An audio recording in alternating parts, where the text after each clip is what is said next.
Hello and welcome to IELTS Bob, your ultimate destination for IELTS exam preparation. I'm Bob, your dedicated guide to mastering the IELTS and achieving your dreams of studying, working, or living abroad. Are you overwhelmed by endless IELTS practice materials online?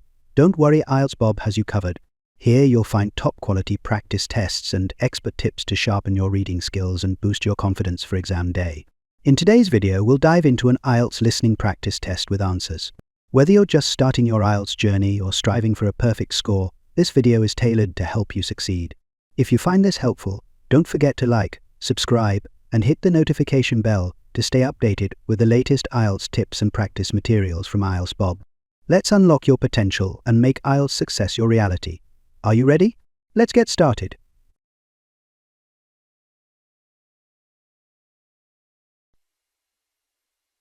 Now turns to Part 4. Part 4. You will hear a lecture about English language. You have 30 seconds to look at questions 31 to 37.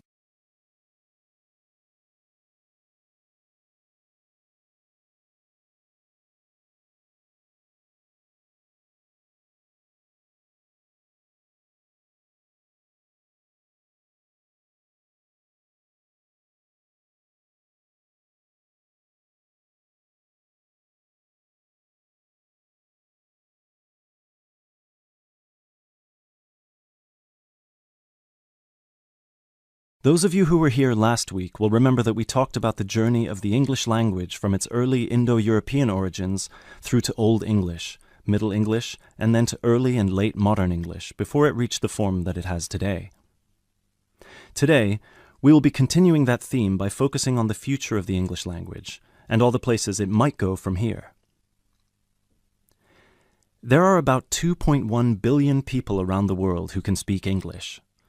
Out of these, only 400 million are native speakers, which means that 4 in 5 English speakers are non-natives.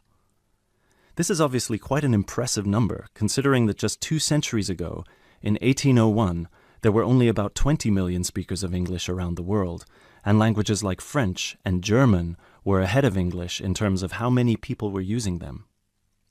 But what does it mean? What it means is that the future of the English language doesn't really depend on its native speakers, but on that massive number of non-native speakers learning it around the world. Has anyone heard the term pidgin before, or Creole? A pidgin is a simplified version of a language which acts as a bridge between two people who don't have a common language, allowing them to communicate with each other. While a Creole is a language that evolves from a pidgin, with the difference that it is fully formed with clear grammatical rules and vocabulary. There are currently dozens of pidgin and Creole languages based on English around the world, for example, Nigerian pidgin or Jamaican patois. These languages are also known as Englishes. What's interesting about these Englishes is how different they sound to, for lack of a better term, proper English. Take the word trousers, for instance. In Sheng, which is a Kenyan Creole language, they're called longi because they're long. But even versions of English that are recognized as official variations or dialects still differ greatly from each other. Americans and Jamaicans would call the back of a car where you store your luggage the trunk. Britons, Australians, Canadians, and other Commonwealth countries would call it the boot. A subway in the UK is a tunnel under a road that allows pedestrians to cross safely. In the US, it's an underground train. You might think of these differences as minute, but when you take into account the dozens of different versions of English out there, a very intriguing parallel arises with another language from the past: Latin. Latin, too, used to be a lingua franca. Nowadays, it's all but dead, spoken only by a few clerics and scholars. At some point in history, it splintered into various different languages which became known as Romance languages. For example, Spanish, Italian, or French. There are some that theorize that the same thing might happen to English in the near or distant future, that all these Englishes we have today in different countries will continue to develop, so pidgins will turn into Creole languages, and Creole languages will turn into just languages, and English itself, as we know it today, will disappear, or become less and less important. It's an interesting theory, if nothing else. You now have 30 seconds to look at questions 38 to 40.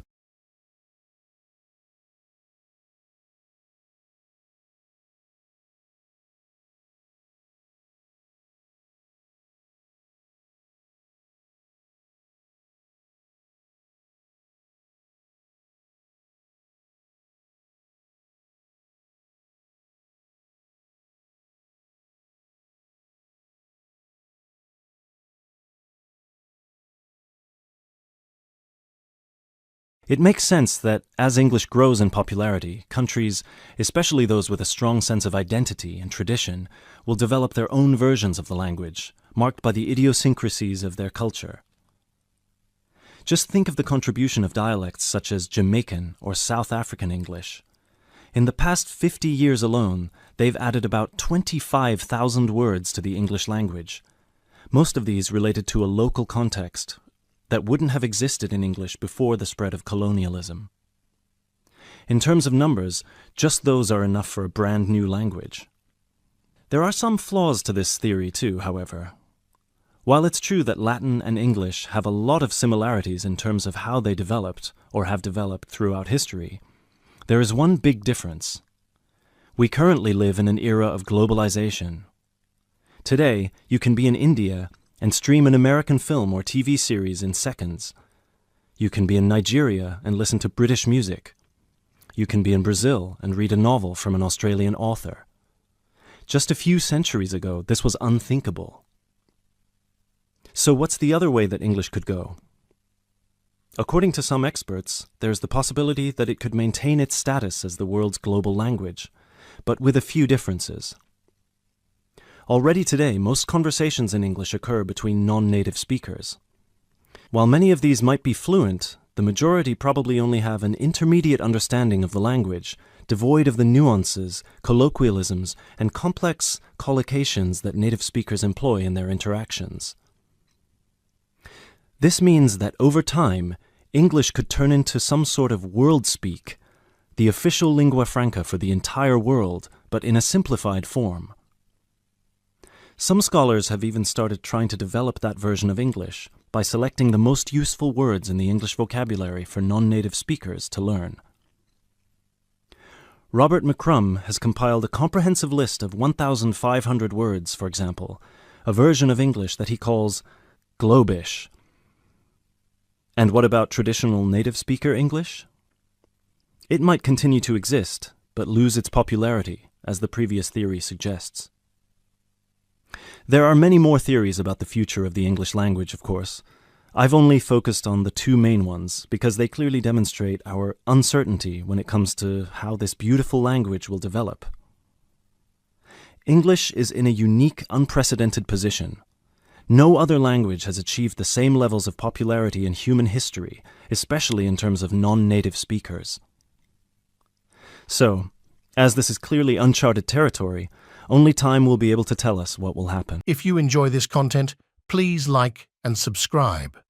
After subscribing, please leave a comment below saying subscribed, and we will respond as soon as possible. By subscribing, you're supporting our mission to help others achieve their IELTS goals. Thank you so much for your support.